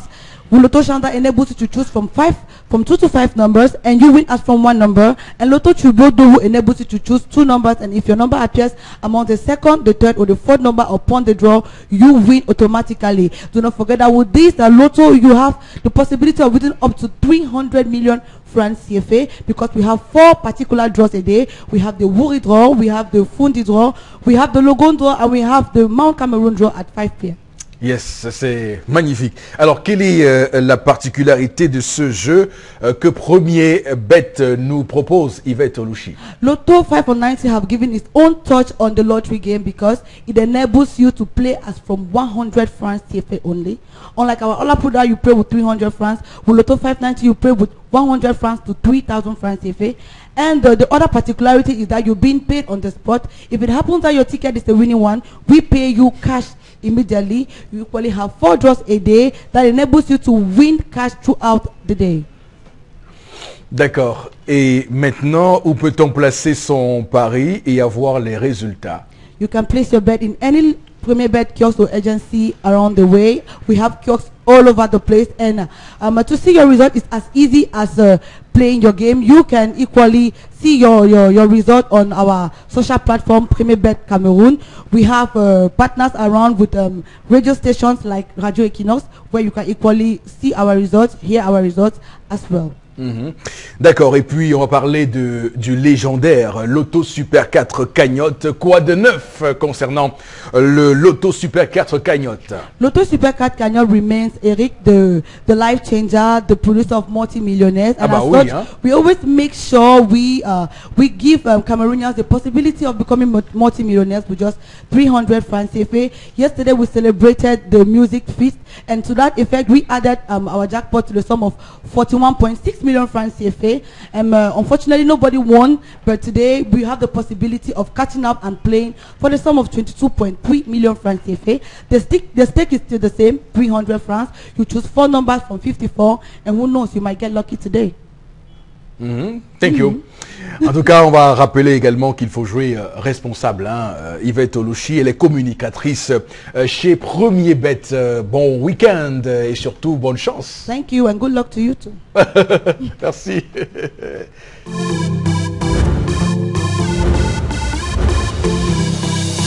Vivez la vie du loto, vivez la vie du loto, vivez la vie du loto, vivez la vie du loto, du loto, du loto, du loto, du loto, du loto, vivez la vie. Retour dans sur le plateau, madame, messieurs, avec quelques messages avec vous, Florazé. Oui, Eric Faupoussi. Alors, enfin, il y en a qui estiment que c'est bien fait pour ce deuil. Puis je rappelle qu'au 657 43 61 45, vous pouvez donc réagir. Alors, tout ce que nous voyons au pays, c'est issu de l'incompétence due à régime en place. Une autre réaction, cela devrait être corrigé avant sa mort, où le témoignage devrait se faire avant la mort. Ce que nous faisons à la mort, on le fait à qui? C'est Aimé Alimbe qui réagit. Non, à ceux qui sont venus enterrer, ce n'est pas aux morts qui parlent. D'accord. Non, ceux qui étaient, je veux dire, la mort rassemble ceux qui n'étaient pas connus. Il y avait des amis, des familles, tous ceux qui étaient autour, c'est ça. En fait, on ne s'adresse pas à celui qui est mort, parce que tout le monde ne sait pas comment on parle aux morts. Donc c'est réservé. On parlait à nous tous qui sommes rassemblés pour l'accompagner à sa dernière demeure, comme vous avez l'habitude de dire. Et surtout que la terre de nos ancêtres lui soit légère. De quels ancêtres on parle dans ce cadre-là? La terre, d'abord, ne peut pas être légère si vous étiez méchant. Donc, que vous le dites ou pas, si vous étiez un homme méchant, vous ne serez pas. Donc, ce qu'on veut dire, c'est que quelles que soient les oraisons funèbres qu'on prononce en votre faveur, en vous couvrant de tous les... Si vous étiez méchant, vous êtes méchant. Non, la repentance aussi, c'est vraiment important. Et s'il ne s'est pas répandu, si ce n'est pas répandu, ça serait un point. Mais vous êtes l'homme le plus méchant du monde. Lorsque la repentance a été faite, il faut pousser. C'est bon, c'est les péchés sont prêts à le faire. Non, mon problème n'est pas dans la pêche. Mon problème n'est pas au niveau de la repentance. Mon problème est au niveau de l'utilité que peut avoir l'oraison funèbre qu'on couvre un homme, un défunt de toutes les vertus de la terre en espérant que ça change son karma dans la terre. Ça ne change rien. Moi, ce que j'aime lorsqu'un prêtre vient dire la messe, c'est la volonté. Les prêtres, la mission catholique le savent déjà. Pour eux, c'est de sensibiliser ceux qui sont là. Bon, on l'a bien dit. Le deuil, c'est un point de rassemblement. Et les prêtres le savent, donc ils viennent plutôt sensibiliser les âmes qui sont réunies autour du défunt. Les prêtres le savent. Mais ceux qui pensent que, et certains pasteurs aussi le savent, mais ceux des pasteurs qui pensent qu'il est question de venir prier pour que le défunt aille plutôt au paradis, et non, ça vraiment, ça ne sert absolument à rien. Le témoignage, voilà. À Bonjour, Eric pense que le témoignage n'est pas donné à n'importe qui.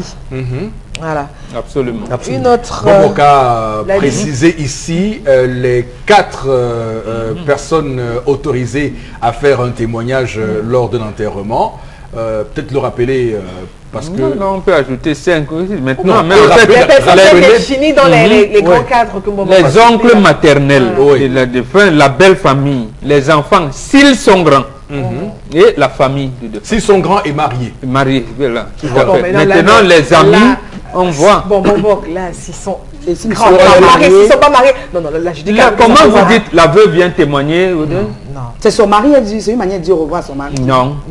Vous attendez les rites de veuvage. Vous attendez les rites de veuvage. Aribel, on vous a dit que l'enfant que vous faites avec un homme, lorsque vous n'êtes pas marié, ne vous appartient pas.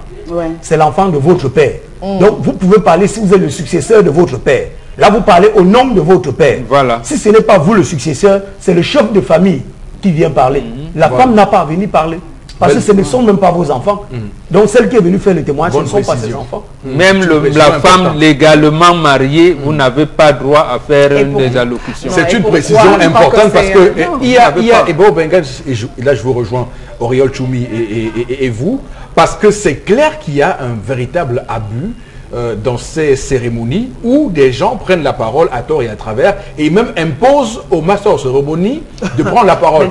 J'ai évidemment été témoin d'un cas pareil où j'étais master of cérémonie et un bonhomme est venu comme ça, sorti de nulle part pour m'imposer de l'inclure dans le programme. Je lui ai dit non monsieur, j'ai des autres qui viennent de quelque part, donc vous ne passerez pas. Le monsieur a passé toute la soirée à me vomir, à m'insulter. Je lui ai dit non, vous ne passerez pas, vous ne passerez pas.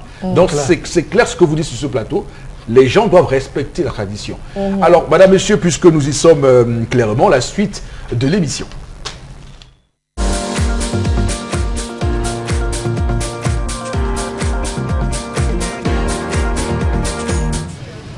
Pour moi, l'idée de développement pour notre pays, c'est le fait que chez nous, nous sommes toujours renfermés. Oui, dans le sens où il y a les microfinances qui pouvaient aider les jeunes. Les jeunes ne savent même pas que ces microfinances sont faites pour les aider. De deux, les jeunes sont paresseux. Ils attendent toujours qu'on vienne les bousquer. Alors, par exemple, dans le secteur de l'élevage, vous voyez, c'est un secteur un peu élargi. Et il y a certains domaines dedans où même seulement avec 50 000, vous développez, vous devenez quelqu'un.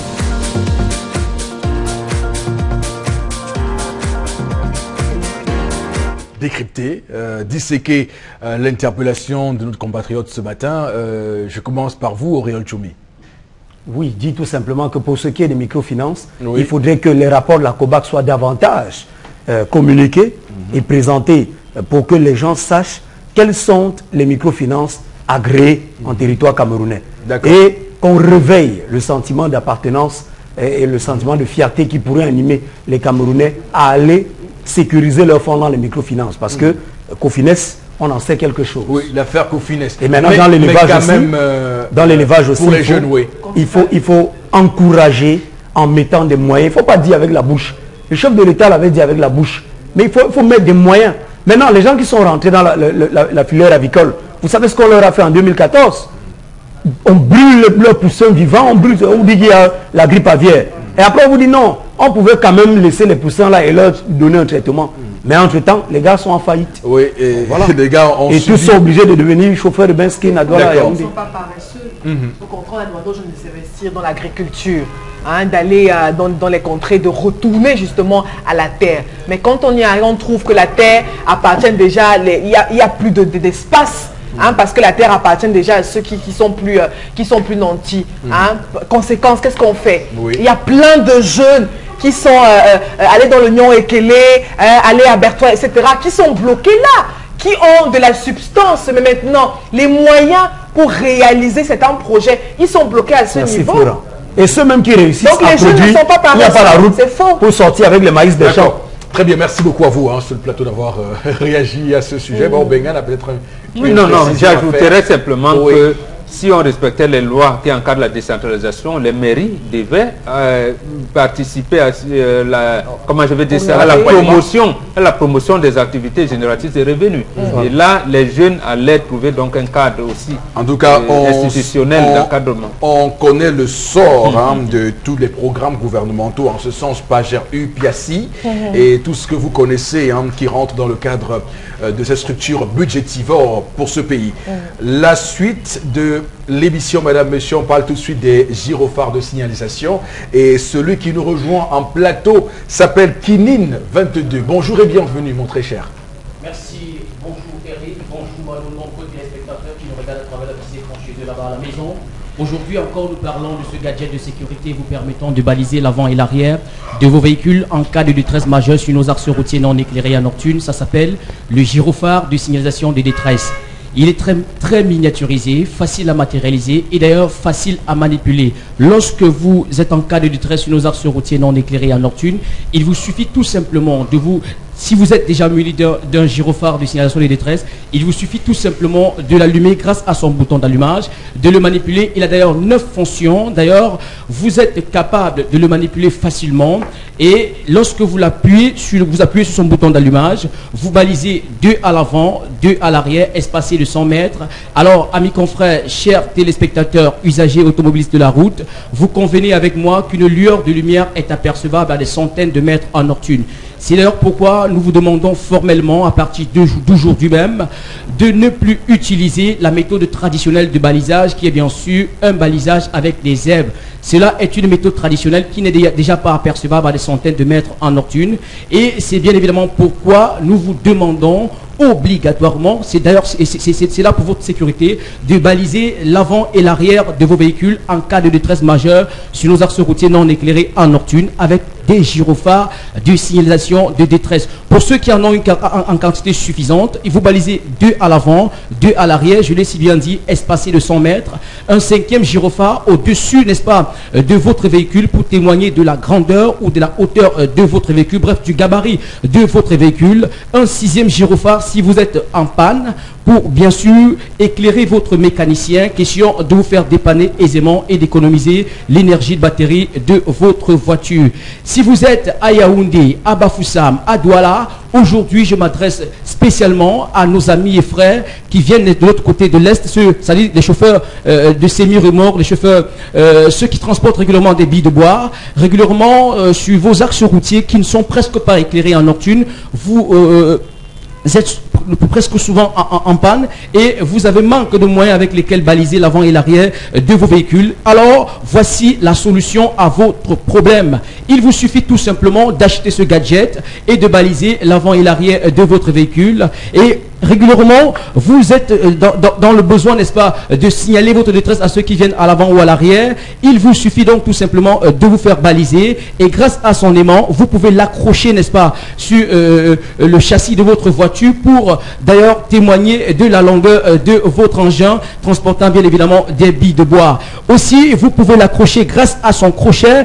Si vous regardez justement à l'écran, vous pouvez l'accrocher grâce à son crochet, et justement lorsque vous l'accrochez, il signale à ceux qui viennent dans les deux sens, n'est-ce pas, que vous êtes en cas de détresse sur ces axes routiers non éclairés en nocturne. Il ne coûte pas cher, il coûte tout simplement la modeste contribution de 5500 francs CFA, et pour vous, chers camionneurs, il est très important de vous munir, n'est-ce pas, de ce gadget, parce qu'il permet à ceux qui viennent à l'avant et à l'arrière de vous de compatir à votre situation de détresse, surtout à cette situation de panne que vous avez régulièrement sur ces axes routiers non éclairés en nocturne. La combinaison téléphonique la plus simple pour nous, pour entrer en contact, n'est-ce pas, du service commercial de ce gadget de sécurité est très simple, à savoir le 691 38 17 10, je le répète, le 691 38 17 10. Si vous êtes à Yaoundé, à Douala, partout au Cameroun, appelez et vous serez livré dans des brefs de l'air. Rappelez-vous, c'est ce gadget de sécurité qui vous permet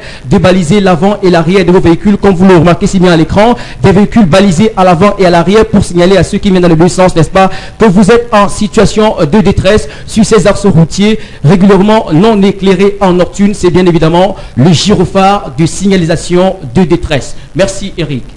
Merci infiniment Kinin 22 pour ces informations tout à fait importantes sur ces gyrophares de signalisation au cœur du Zénith sur Equinox Télévision.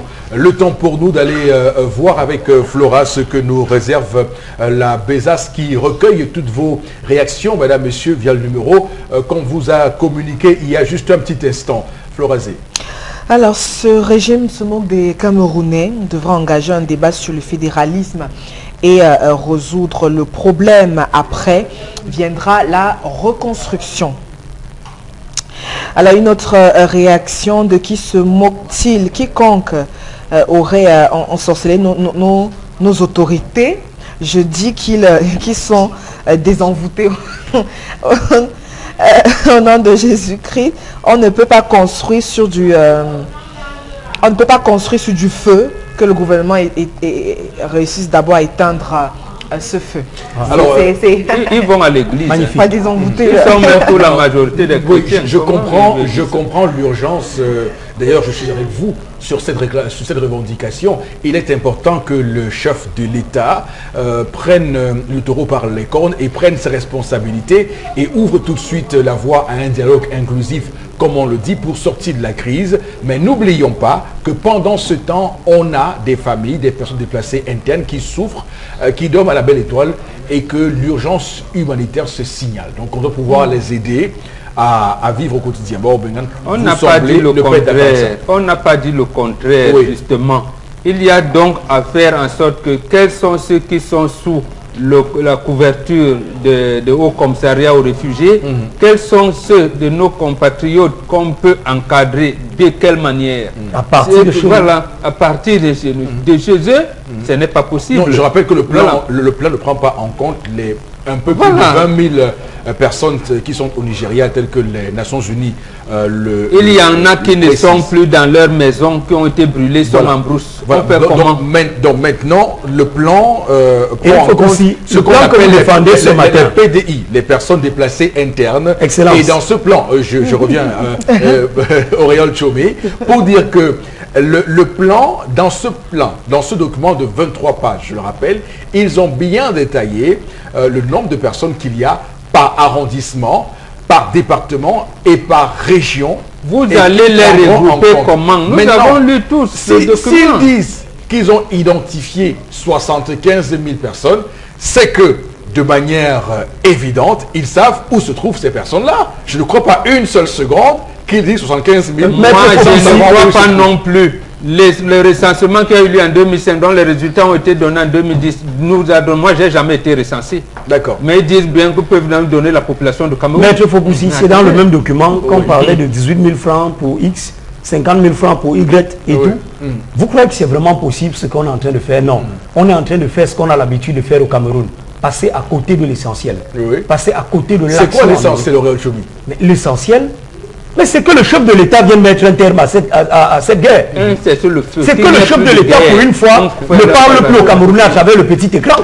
Non, mais c'est tout. vous dites cesser le feu, comme s'il suffit de lever son petit doigt et le feu cesse. Voilà. Attention, je vous dis qu'actuellement dans ces deux régions, il y a des terroristes qui terrorisent. D'accord, vous allez donc reconstruire comment? C'est hors la loi, n'obéissent pas aux mêmes critères que nous sur ce plateau. Je suis entièrement d'accord. Justement, c'est pour ça que nous sommes ces terroristes, le ministre en parle, le ministre de la Communication en parle.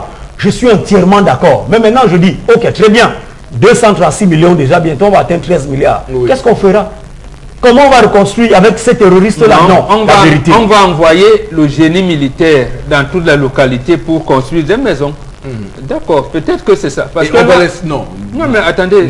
L'urgence actuellement, et je le redis encore. Non, ce n'est pas vous. Ce n'est pas aujourd'hui. C'est pouvoir offrir à manger. Ça fait 2 ans. C'est pouvoir offrir à manger. Non, il y a à manger chez le président du SDF, Nidjem Frundi. Les médicaments sont en train de se gâter. Ça fait 2 ans que ça dure. Vous n'allez pas vous réveiller et nous imposer ça.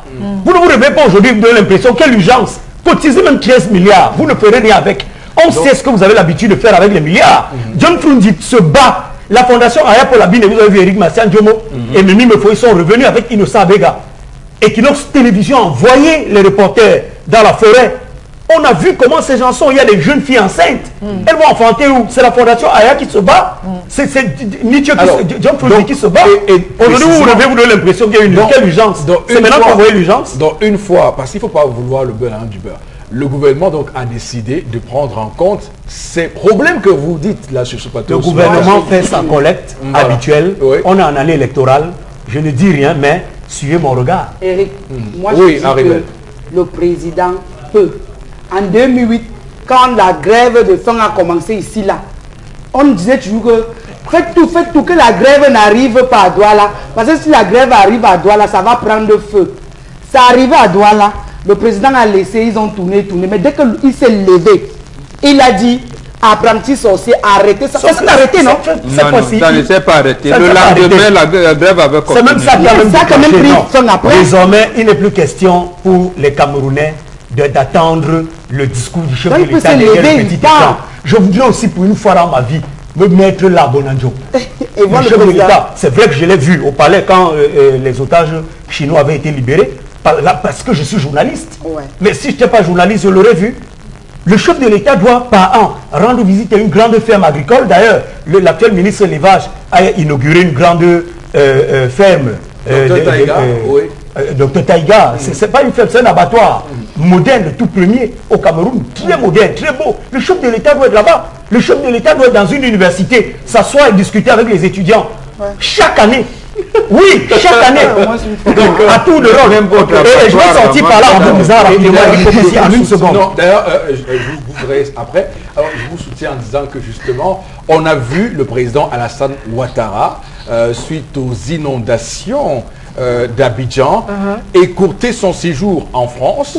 Parce qu'il était en France, il est revenu justement chez lui pour s'exprimer auprès des sinistrés et leur dire ce qu'il y a à faire, malgré qu'avant cela, ces ministres avaient déjà pris des mesures. Donc c'est pour dire que ce que vous dites est tout à fait pertinent, parce qu'on a vu que le président Paul Biya, au moment de la catastrophe des écarts, qui était à l'époque à l'étranger, qui ne s'est pas tordu une seule seconde, a continué son séjour, et le Cameroun a subi cela. Oui, non, je voulais dire pour sortir que si j'étais conseiller du président Biya, et peut-être je le serai un jour, je vous dis le président Biya serait le plus grand président du monde. Je vous dis pourquoi, regardez, chaque fois que le président, non, une minute seulement, chaque fois que le président va visiter, vous ne le serez pas un jour, parce que j'espère que vous serez le conseil d'un président. Chaque fois que le président Biya se déplace pour aller visiter une partie du Cameroun, le développement suit. Ceux qui connaissent Ebolova, qui est aussi en BAM, lorsque tu quittais Yaoundé pour qui aussi, à 17h à l'entrée de la ville d'Ebolova, tu n'entrais plus. Aujourd'hui, Ebolova, c'est l'une des plus belles villes du Cameroun. Ah bon? Partout, c'est comme ça. Avec les tracteurs qu'on a oubliés en brousse. Non, c'est pour dire quoi? C'est pour dire que si le chef de l'État, une année à 52 semaines, si le chef de l'État prenait... Et même l'hôtel du Kobi, je ne suis pas sûr que c'est terminé. C'est terminé. Non, tant mieux, mais toujours est-il que la route passe, bien goudronnée, double sens, électrification. Vraiment dans le sud. S'il visitait s'ils prenaient... Dites-lui alors d'organiser les comices agro-pastoraux régulièrement. Par exemple, qu'ils se baladent même, parce que vous avez vu la route qui va au champ. Il était à Douala, même lors des dernières élections, les routes de Douala sont... Non, regardez, le marché doit passer jusqu'au... Il vit à Yaoundé, Yaoundé a des routes. Non. Quand il passe à Yaoundé, vous fermez tout. Vous le faites passer sur les bonnes routes. C'est lui qui fait tout. Vous n'êtes pas possible. Alors, ce qui est certain, c'est qu'il faut dire que l'homme a 85 ans. Non, il a lancé sa campagne, l'une de ses campagnes électorales à Monatélé, qui a les routes. Et à Marois aussi. Il y a 97, c'était à Marois, les routes. Là, il y a même, les élèves n'ont même pas de salle de classe. Auriol, il faut dire que c'est systémique, hein. C'est le système qui est mauvais. Quel que soit ce que le président Biya multiplie là maintenant au Cameroun, il n'y arrivera pas. Il n'arrivera pas, voilà. C'est clair. Alors, Florazé, allez-y, on vous écoute pour la suite. Je pense que bientôt on va se séparer, mais rapidement on va pouvoir libérer quelques SMS. Alors, le Cameroun peut revenir... Enfin, dans l'ordre si le pouvoir en place tendait à lâcher, à laisser le pouvoir. Voilà. Ce régime se moque des Camerounais, donc on devrait engager un débat sur les vraies questions liées à la crise anglophone. Et il faut... Attendez, je retrouve. Il faut, à Bandjoun pense que le témoignage c'est un rite qui ne se fait pas par n'importe qui. Et vraiment un dernier message, ça c'est pour que on puisse faire plaisir à tout le monde. Oui. alors un dernier message sur des encouragements, hein, vraiment, surtout à l'endroit de Bonbon. Et puis comment se fait-il que dans un deuil, qu'on laisse justement la place, ou qu'on donne la parole, c'est terrible avec les appels, qu'on donne la parole à... Voilà. Oh là là. Est-ce qu'on va y arriver là finalement, Florazé? Avec les appels, c'est vraiment pas possible. Il y a pas mal de blagueurs. Alors, bonjour. C'est bien fait, voilà, c'est bien fait pour ce deuil. Et puis, Valentin Kamla pense que on devrait donner la parole aux patriarches, à des personnes beaucoup plus éveillées lors des témoignages dans les deuils. D'accord. Merci beaucoup à vous, Florazé, d'avoir permis de relayer pour nous ces différents messages de téléspectateurs. Et bien, sur ce plateau, on met enfin un cap sur cette longue semaine. Auriol Choumi. Alors, Moula, je suis dans l'enfant du village. L'enfant du village. Hein. C'est quoi le titre là? Sobngui. Le prince qui tue une panthère et qui donne au chef. Hey! Il est chaud de poule parce que je suis... Pour cette semaine, cette aventure, allez-y, sur la télévision, dit merci à vous, Eric Fopoussi, Florazé, Haribel, toujours plus belle, et au patriarche Bobok. Et rappeler au maire de l'arrondissement, la commune d'arrondissement de Baranté, que la place des fêtes n'est pas exclusivement réservée au RDPC. Le MRC a aussi le droit d'organiser ses mouvements à la place des fêtes. Donc, retirez ce mot, cette interdiction, vous dites que c'est pour des réunions et des manifestations à caractère exceptionnel. Ça ne veut absolument rien dire. D'accord. Le MRC comme le SDF ou l'AFP ou encore pourquoi le parti univers de Kumbondo. Voilà. Merci Florazé. Bon, Bengan, je peux compter sur vous pour ce week-end? Absolument. Voilà, je suis votre papa. Voilà, on se comprend.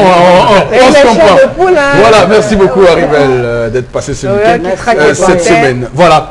Madame, monsieur, merci à toutes nos équipes techniques en plateau, à Carlos Minoué également, Madame Ngwanfo Nadine et bien sûr François Dikoumet sur le plateau. Merci infiniment à vous, Madame, monsieur. Passez un très très bon week-end sur Equinox Télévision. Que Dieu bénisse le Cameroun à lundi matin.